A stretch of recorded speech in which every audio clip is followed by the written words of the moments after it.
concernant le péché encore, comme je disais. Et juste pour se rappeler un peu, quelques petites phrases pour considérer, puis on va bâtir, on va aller de l'avant.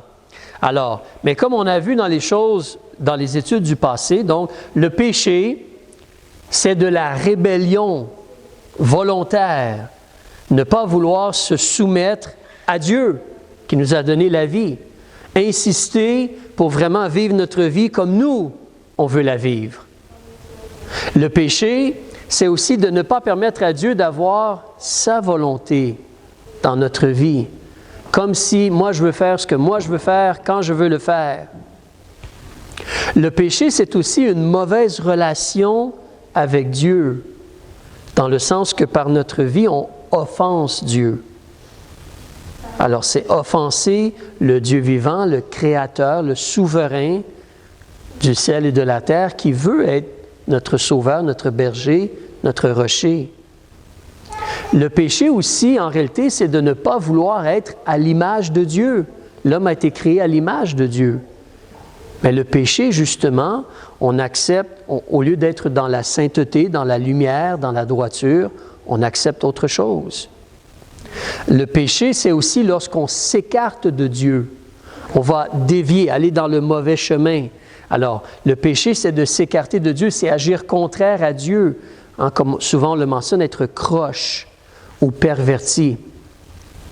Donc, le péché, c'est toute perversion ou abus même de l'autorité que Dieu nous a donnée, ou c'est lorsqu'on va aller vers on va être dans l'indulgence, on va se permettre les convoitises de la chair, ou lorsqu'on va empiéter sur les droits, les intérêts ou les sentiments des autres.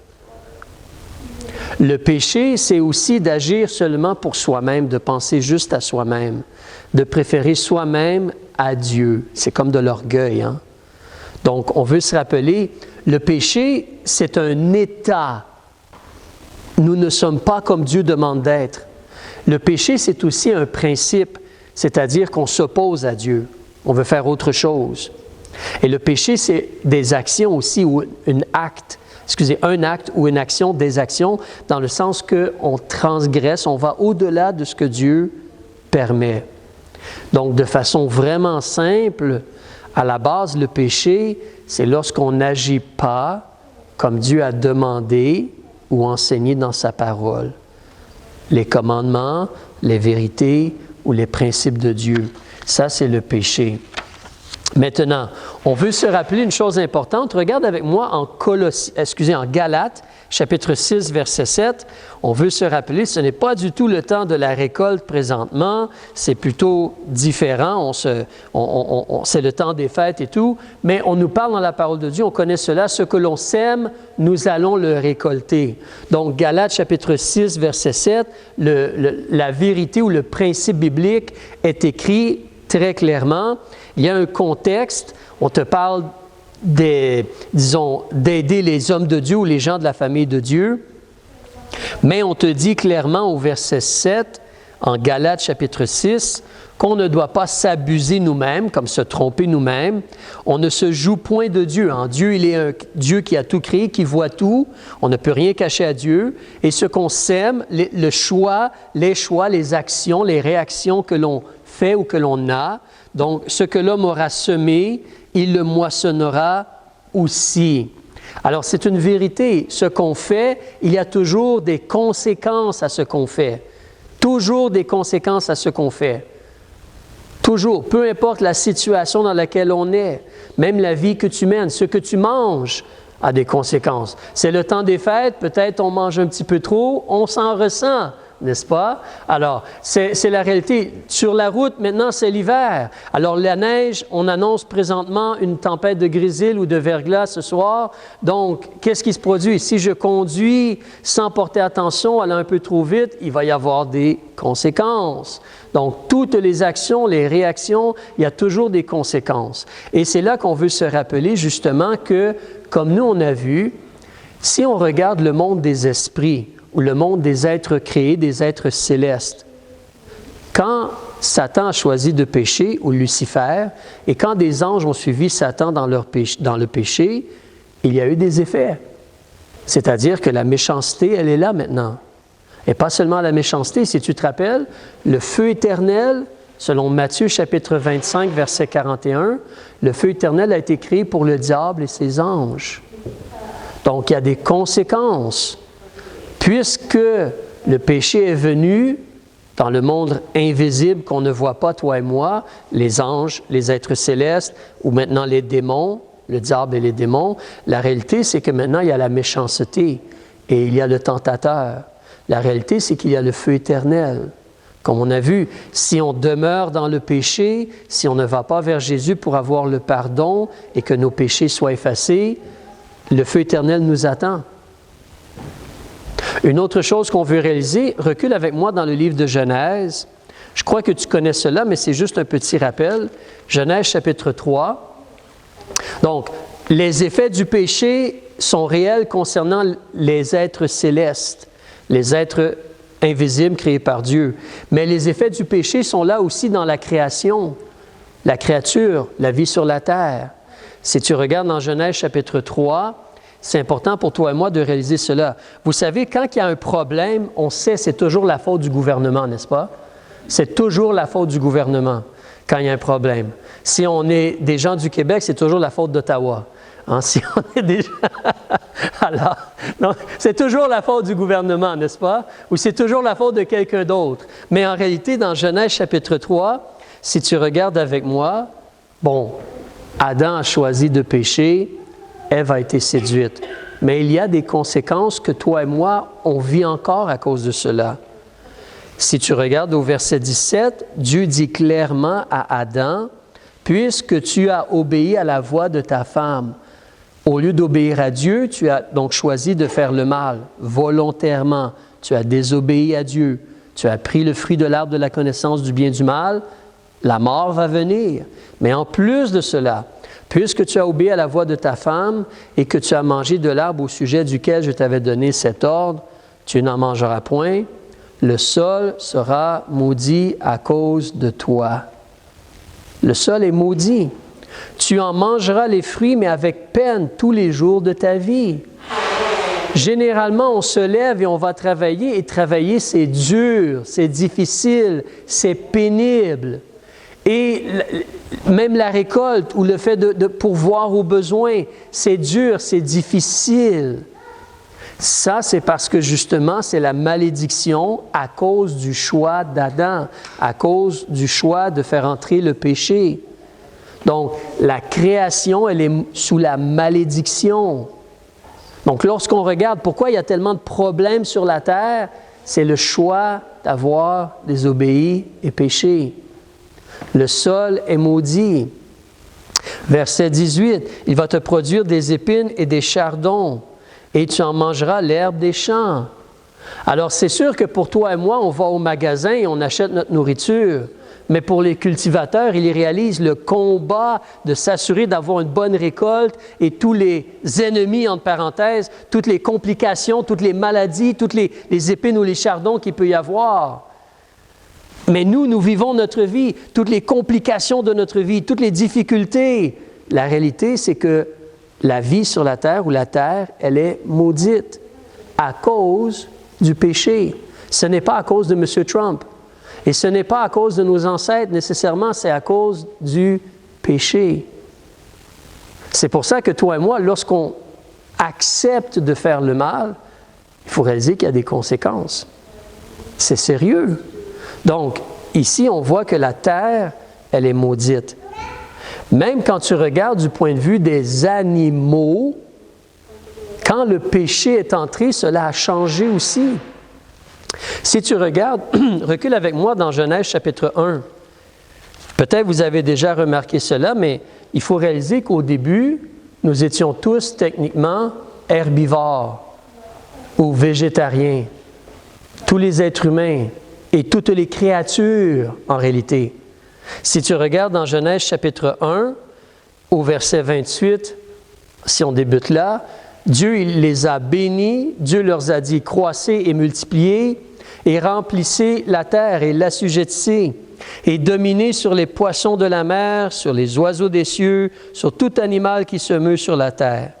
Et Dieu dit, « Voici, je vous ai donné toute herbe portant semence, qui est à la surface de toute la terre, et tout arbre qui en soit du fruit d'arbre portant semence, ce sera votre nourriture. » Alors, légumes, fruits, etc., c'est la nourriture des êtres humains ici, pas steak. D'accord? Pas le steak pour l'instant. D'accord? Et même pour les animaux en passant, ça c'est frappant, c'est hors de l'ordinaire, mais il y a tous les animaux des champs, même le lion, même le crocodile. Et il y a tous les animaux des champs, il y a tous les oiseaux des cieux, même les aigles, les oiseaux de proie et tout. Tous les oiseaux des cieux, il y a tout ce qui se meut sur la terre, même le serpent, et qui a vie en soi-même. J'ai donné toute herbe verte pour nourriture, et cela fut ainsi. Donc, à ce moment-là, avant le péché, au chapitre 1, il n'y a pas eu de péché, il n'y a pas eu de tentation. À ce moment-là, les animaux ne se mangent pas entre eux. Et nous, on ne mange pas les animaux. On domine sur eux, on les utilise peut-être pour des choses. Il y a le jardin, mais on ne mange pas les animaux. Mais là, présentement, si justement tu vas te promener à certains endroits, quelqu'un me disait dernièrement qu'il y a un endroit, là j'essaie de me rappeler tous les détails, mais il y a un endroit où il y a beaucoup d'attaques d'ours présentement. C'est dangereux. Les ours ont quitté la forêt et vont dans la ville pour chercher de la nourriture. Et c'est dangereux pour les gens. Ils ont dû abattre certains ours. Alors, mais ce n'était pas comme cela avant. L'ours n'attaquait pas l'homme. Il mangeait seulement des petits fruits ou de l'herbe. Alors, tout comme nous. Mais quand tu continues à avancer, tu vois que les choses changent. Tu peux regarder avec moi dans Genèse chapitre 9, justement, quand Noé va sortir de l'arche, il y a un ordre qui est spécifiquement donné concernant justement la peine de mort, mais même pour les animaux.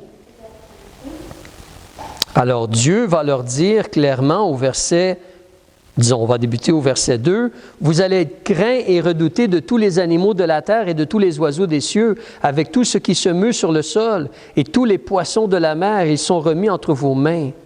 Tout ce qui se meut et qui a vie vous servira de nourriture, même les escargots. » Alors, escargot beurre à l'ail, comme les Français font. « Tout ce qui se meut et qui a vie vous servira de nourriture. Je vous donne tout cela comme l'herbe verte, mais tu ne manges point le sang. » Et au verset 5, « Certainement, je vais redemander votre sang, le sang de vos âmes.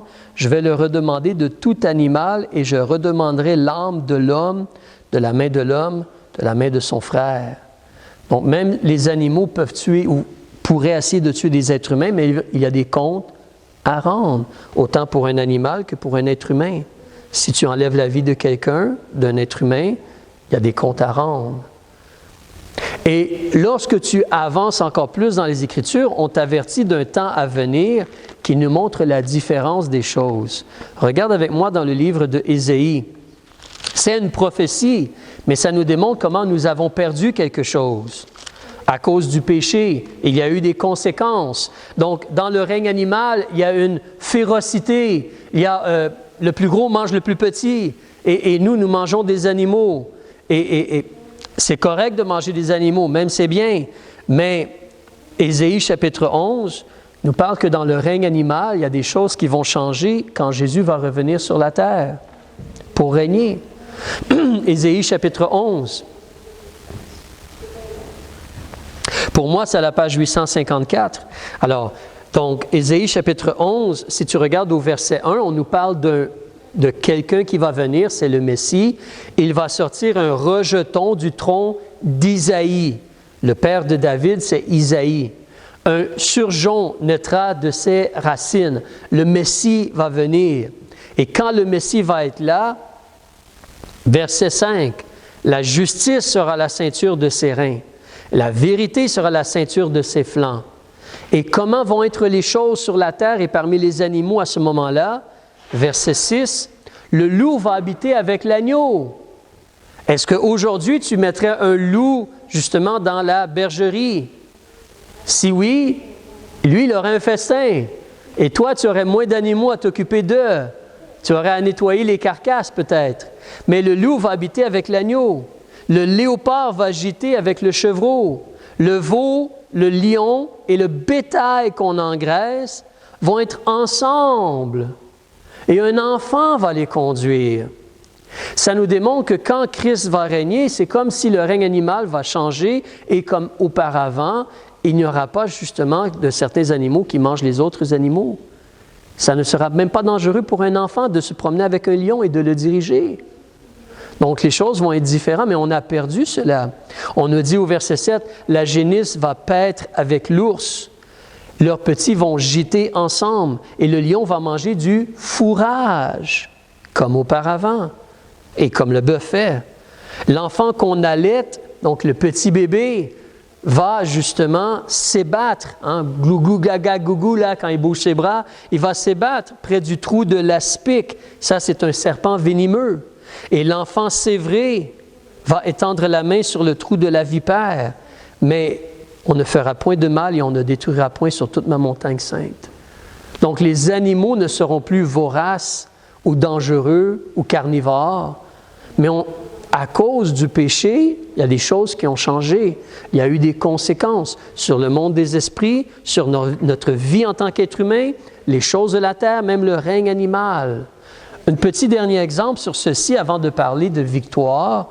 Psaume 106, s'il te plaît, si tu veux reculer avec moi. Psaume 106, s'il te plaît.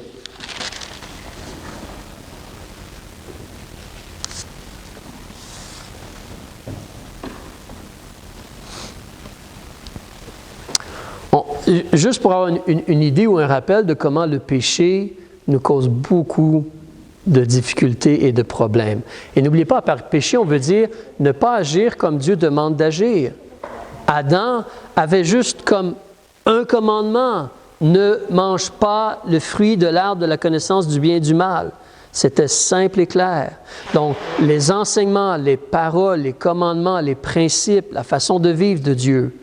Ici, on te parle surtout de la nation d'Israël, mais ça nous touche nous aussi, là, dans la réalité des conséquences.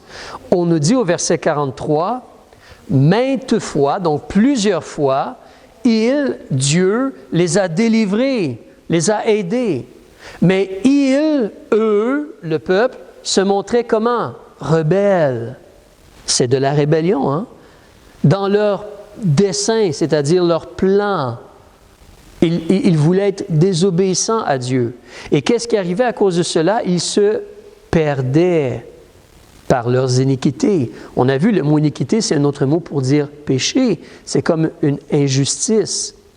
Mais tu vois, qu'est-ce que le péché fait? On se perd. On se perd. C'est plus que on ne suit pas le GPS puis on se retrouve à la mauvaise place. Si on se retrouve à la mauvaise place dans une situation dangereuse, on perd des bénédictions, il y a des problèmes, il y a des conséquences, etc. C'est cela vraiment qui est devant nous. Donc le péché est vraiment dangereux et le péché ruine et détruit et il y a des conséquences. Mais là, on va parler surtout de victoire. Alors, si vous étiez parmi nous, on a vu il y a quelques semaines la seconde épître de Pierre, chapitre 1, versets 5 à 7 surtout. On a vu 7 choses qu'on veut ajouter dans notre vie et s'assurer d'avoir dans notre vie pour se rappeler que nos péchés sont pardonnés et pour avoir la victoire sur la tentation ou le péché. 7 choses. Je vous aide dans votre mémoire parce que ce n'est pas ça qu'on veut regarder, mais on a dit qu'on voulait ajouter la vertu. La vertu, c'est le courage, la détermination. On décide dans notre cœur, je veux faire ce qui est bien. La vertu. Si je décide de faire ce qui est bien, qu'est-ce que ça me prend ensuite? La connaissance, la science. Donc, je veux ajouter la vertu à ma vie. Je veux ajouter la science ou la connaissance. Si je veux faire le bien, j'ai besoin de savoir c'est quoi la limite de vitesse. Comment on doit conduire sur cette route? Je dois avoir de l'information. Après la science, qu'est-ce qu'on doit ajouter? On doit ajouter ensuite la tempérance. La tempérance, c'est se retenir, se contrôler. Si on me dit que la limite, c'est 90, ou 70, je dois contrôler l'accélérateur. L'accélérateur est contrôlé par mon pied qui est contrôlé par ma tête, n'est-ce pas? Alors, je dois apprendre à me retenir, me contrôler. OK? Après cela, si j'ai le désir de faire le bien, je connais le bien puis je me retiens, je dois aussi avoir de la patience. La patience, c'est quand on supporte les difficultés, les problèmes. Tout le monde va plus vite que moi, c'est pas grave, je vais respecter la limite de vitesse. Alors, et là je donne un exemple. Après cela, il y a 3 autres choses. On veut ajouter aussi la piété, une régularité à faire ce qui est bien selon Dieu. La piété, c'est vivre comme Dieu demande de vivre. Aimer Dieu et vivre comme il demande de vivre. Ensuite, je dois ajouter l'amour fraternel. Je dois m'assurer d'aimer, de vouloir aider mes frères et mes sœurs. Je ne suis pas seul dans la bataille. Et en dernier lieu, c'est l'amour, la charité. Maintenant qu'on a vu cela, alors, on veut revenir dans Genèse et parler d'autres réalités pour la victoire. Genèse chapitre 3. On se rappelle, c'est comme lorsque Dieu a créé Adam et Ève. Dieu voulait bénir l'être humain. Dieu veut bénir. Et en cela, comme on a vu, c'est vraiment important d'être convaincu, Dieu veut le meilleur pour toi. Si Dieu dit « ne fais pas cela », ne te laisse pas tromper. C'est pour ton bien. Dieu veut le meilleur pour toi. Dieu veut te bénir. Et Dieu te dit ce qui est bon. Comme Dieu a dit à Adam, « fais cela, mange de tous les arbres, réjouis-toi, mais ne mange pas. » En réalité, pensez-y. L'arbre, si ça c'est devant nous, c'est seulement des fleurs et même des fausses fleurs, mais l'arbre de la connaissance du bien et du mal. Du mal. Si lors de Noël, quelqu'un vient à toi et amène un cadeau et sur le cadeau, ça dit justement mal ou mauvais ou explosion ou destruction, tu veux ouvrir cela? Tu veux toucher à cela? Ou tu veux garder tes distances de cela? Donc, pourquoi choisir d'avoir le mal dans notre vie? Pourquoi? Mais la réalité, donc, Dieu veut le meilleur pour nous. Et qu'est-ce que l'ennemi fait? Lui, il a déjà choisi le mal. Et lui, c'est clair qu'il va avoir le feu éternel. Le diable, Lucifer. Mais qu'est-ce que l'ennemi? Rappelle-toi, ça c'est le nom Satan. Satan, ça veut dire un adversaire. Quelqu'un qui s'oppose à toi. Il ne veut pas que tu sois heureux. Donc, qu'est-ce que l'ennemi Satan fait? Il vient puis il veut te tromper. C'est le père du mensonge. Et qu'est-ce qu'il fait, Satan? C'est aussi le diable. Le mot diable veut dire un blasphémateur. Diabolos, un blasphémateur. Le diable, c'est justement Satan, un adversaire, mais c'est le diable. Il va mentir au sujet de Dieu. Il va essayer de te faire croire que Dieu ne t'aime pas, que Dieu ne veut pas ton bien. Si tu regardes dans Genèse chapitre 3, vous connaissez le passage. Mais qu'est-ce qu'il fait? Il veut faire douter. Est-ce que Dieu a vraiment dit « Tu ne mangeras point de tout arbre du jardin » au verset 1. Dieu aurait dit « Vous ne mangerez point de tout arbre du jardin » et ensuite il lui dit justement au verset 4, le serpent dit à la femme « Vous ne mourrez nullement ». Il essaie de mentir. Et regardez comment il parle au verset 5. Non, Dieu, il le sait. Dieu te cache quelque chose. Dieu sait que si tu prends cela, tes yeux vont s'ouvrir et tu vas être comme un Dieu et tu vas connaître maintenant le bien et le mal. Comme si Dieu te cache quelque chose. Ça, c'est comment l'ennemi fonctionne. C'est sa tactique. De venir et te faire douter de ce que Dieu a dit. De venir et de te mentir, un peu de vérité, un peu de mensonge. De venir et d'essayer de te convaincre que Dieu te cache quelque chose. Que Dieu n'est peut-être pas vraiment digne de confiance.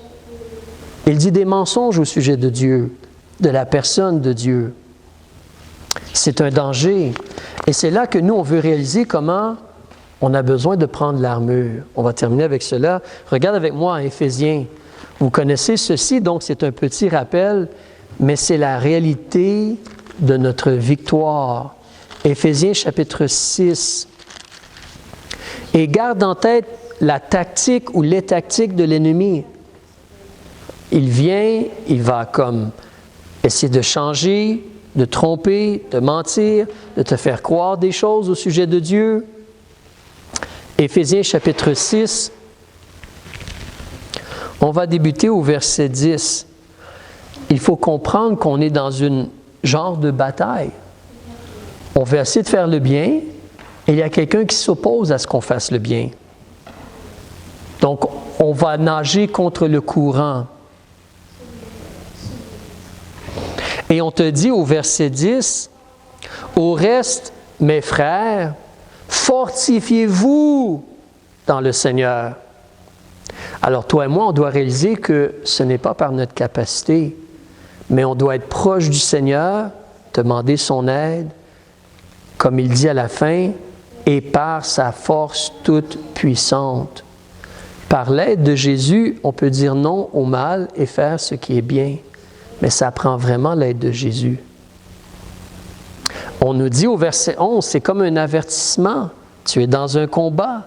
Donc, revêt-toi de toute l'armure de Dieu, afin que vous puissiez tenir ferme.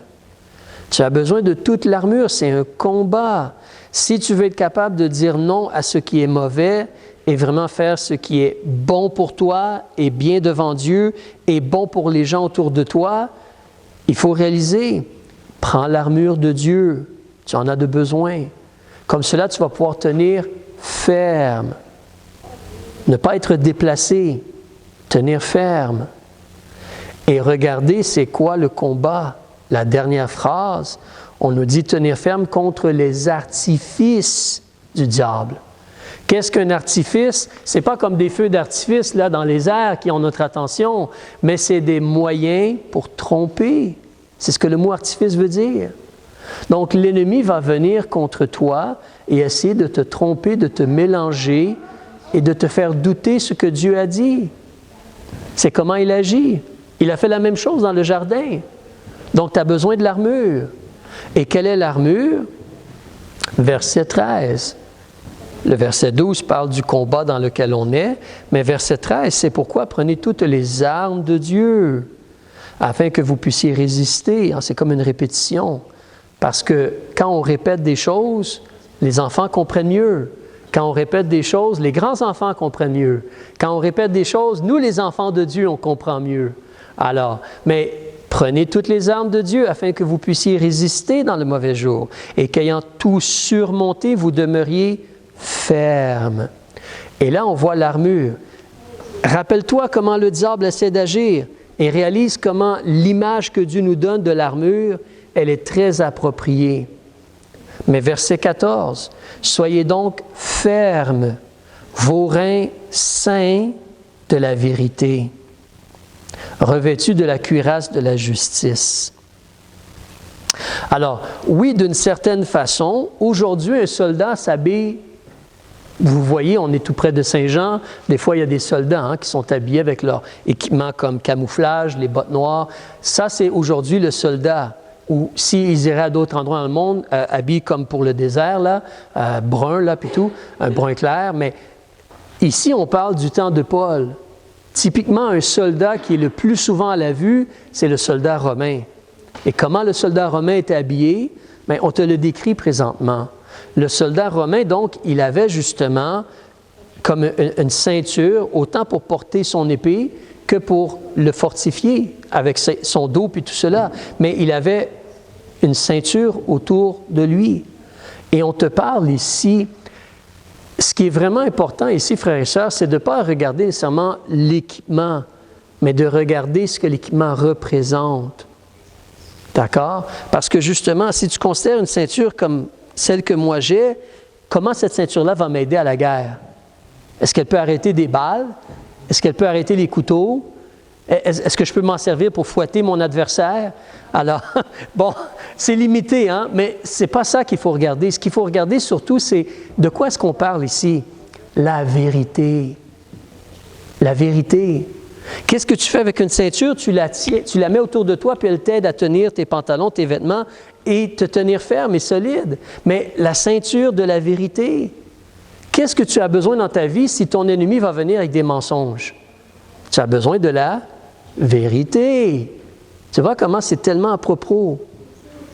Alors, c'est pour ça que c'est tellement important d'étudier, de connaître, de savoir la vérité et d'avoir la vérité sur nous, avec nous, en nous, de vivre, de fonctionner, de marcher, de se tenir debout dans la vérité. Parce que l'ennemi vient avec des mensonges. Il vient avec des mensonges. Donc, ce que tu as absolument de besoin pour vaincre le péché, c'est la vérité. C'est la vérité. Ensuite, l'autre partie de l'armure, on te parle d'une cuirasse pour protéger son torseau. Mais surtout, ce que nous avons de besoin, c'est la justice, la droiture. L'ennemi, il vient et qu'est-ce qu'il veut faire? Il va mal parler de Dieu, mais il va se faire un plaisir d'aller voir Dieu ensuite et de nous accuser. De nous accuser. Alors c'est pourquoi c'est vraiment important pour nous, autant devant les hommes que devant Dieu, d'être juste et droit. J'ai dans ma vie lu souvent des livres d'histoire, ou des livres qui parlent de l'histoire des gens qui croient en Dieu, et c'est incroyable de voir comment, à travers l'histoire, même dans le temps des apôtres et par la suite, comment les gens qui sont contre le peuple de Dieu ou ceux qui sont nés de nouveau, les choses qu'ils vont inventer pour faire mal paraître ceux qui croient en Jésus. Pour faire mal paraître. Il y a des choses que je ne peux même pas dire en public parce que c'est tellement inapproprié, mais des choses comme ces gens-là, ils boivent le sang de leurs enfants, ou ces gens-là, ils font ceci ou ils font cela. N'importe quoi pour te faire mal paraître publiquement. C'est de la folie. Mais justement, si on a une simple justice, une réelle justice, une droiture, on essaie de faire ce qui est bien droit devant Dieu. Comment les gens peuvent nous accuser? Le témoignage, il est là. La réalité, elle est là. Donc, alors, vraiment, on a besoin, si on veut vaincre le péché, on fait ce qui est droit. On s'assure de faire ce qui est droit. On connaît ce qui est droit, on fait ce qui est droit. C'est très similaire à ce qu'on disait dans Pierre tantôt, n'est-ce pas? Troisième chose, si on veut vaincre l'ennemi, les pieds chaussés du zèle de l'Évangile de la paix. Alors, c'est évident pour nous présentement que si tu n'as pas une paire de bottes, ne va pas jouer dehors, à nu-pieds, dans la neige ou dans la glace. Tu veux protéger tes pieds. Mais ici, il y a plus que cela dans le sens qu'on te parle de l'Évangile de la paix. L'Évangile de la paix. Alors, on peut le voir de deux façons. Premièrement, est-ce que moi j'ai fait la paix avec Dieu? Est-ce que moi je suis en règle avec Dieu? Est-ce que moi j'ai reçu Jésus comme mon sauveur? L'Évangile de la paix. Et est-ce que moi je partage l'Évangile de la paix avec les gens autour de moi? Est-ce que je vais vers les gens avec l'Évangile de la paix? L'ennemi veut venir pour me séduire, me tromper, me mentir, m'éloigner de la vérité. La vérité, je dois témoigner aux gens de Jésus. Si l'on continue, si je veux avoir la victoire sur le péché, ça prend la foi, le bouclier de la foi. Verset 16. Prenant par-dessus tout le bouclier de la foi, par le moyen desquels vous pourrez éteindre tous les traits enflammés du malin. Tu te lèves le matin et qu'est-ce que le diable fait? Il lance ses flèches, il lance ses traits sur toi. Pourquoi? Te faire douter, te faire craindre, te faire avoir peur, te faire être inquiet, te faire paniquer. Parce que quand on panique, on ne pense plus trop bien, n'est-ce pas? Puis on risque de faire des choses vraiment pas trop selon les vérités de Dieu. Et ainsi de suite, beaucoup pourraient dire, mais ça prend la foi. On doit apprendre à remettre entre les mains de Dieu, à avoir confiance dans ce que Dieu a dit. Si l'on continue, on te parle d'avoir le casque du salut. Le casque du salut.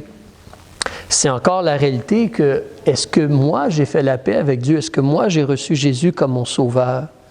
Est-ce que je sais que j'appartiens à Dieu? Le casque du salut. Parce qu'évidemment, la tête, c'est comme... Pour un soldat, si tu perds une main, tu peux continuer. Si tu as mal à la jambe, tu peux quand même faire des choses et continuer. Même si tu perds un bras au complet, tu peux faire des choses quand même et continuer à te battre. Mais si ta tête explose, c'est fini. Si tu reçois des balles au cerveau, c'est terminé. Si on te coupe la tête, c'est terminé. Donc, la tête, c'est majeur. Mais prenez le casque du salut. On sait qu'on est sauvé et de la même façon, on partage le salut avec les gens autour de nous. Ce n'est pas seulement défensif, un casque. Parce que le soldat met son casque et part au front pour agir et attaquer. Alors, ensuite, on te parle de l'épée de l'esprit, la parole de Dieu. Évidemment, si le diable va venir pour nous tenter ou nous séduire ou nous tromper, ça prend la vérité, ça prend la parole de Dieu. On ne fonctionne pas avec juste notre mémoire ou nos opinions. C'est écrit, on peut démontrer, c'est là dans la parole de Dieu, c'est écrit noir sur blanc. Ce sont les promesses de Dieu, on s'en rappelle et on s'attache aux promesses de Dieu. Et tu as un ajout qui n'est pas nécessairement un armement, mais qui est mentionné au verset 18, puis je vais le faire en terminant, mais on te parle de prier. La prière, c'est une arme. La prière, c'est une arme. Donc, l'ennemi veut venir et nous séduire et nous tromper. Et le péché détruit, le péché a des conséquences. Nous avons besoin donc de la vérité, de la parole de Dieu. Nous avons besoin donc d'être droits, d'agir selon les paroles de Dieu.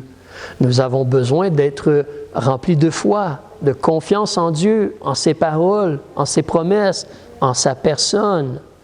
Nous avons besoin d'être en paix avec Dieu et d'aller partager l'évangile de la paix, de savoir qu'on est sauvé et de partager ce salut-là avec les gens autour de nous. On a besoin de vraiment prier pour avoir la victoire sur la tentation, sur le péché, dans le combat spirituel de la réalité des choses. On va arrêter ici, mais vous pouvez relire, vous pouvez réfléchir, mais ça, ce sont des outils ou des armes pour nous aider dans le combat où l'ennemi essaie de nous faire tomber, de nous décourager. Il faut garder en tête, c'est pas juste un combat là, dans le sens, là, on se bat, mais si l'ennemi peut te décourager, comment vas-tu être utile pour Dieu ou pour ceux autour de toi?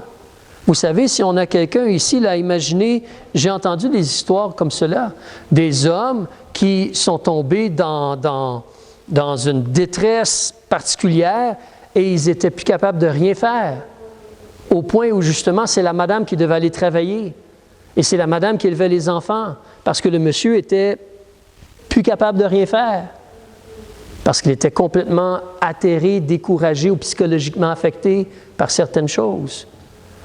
Donc, mais c'est une même réalité pour toi et moi.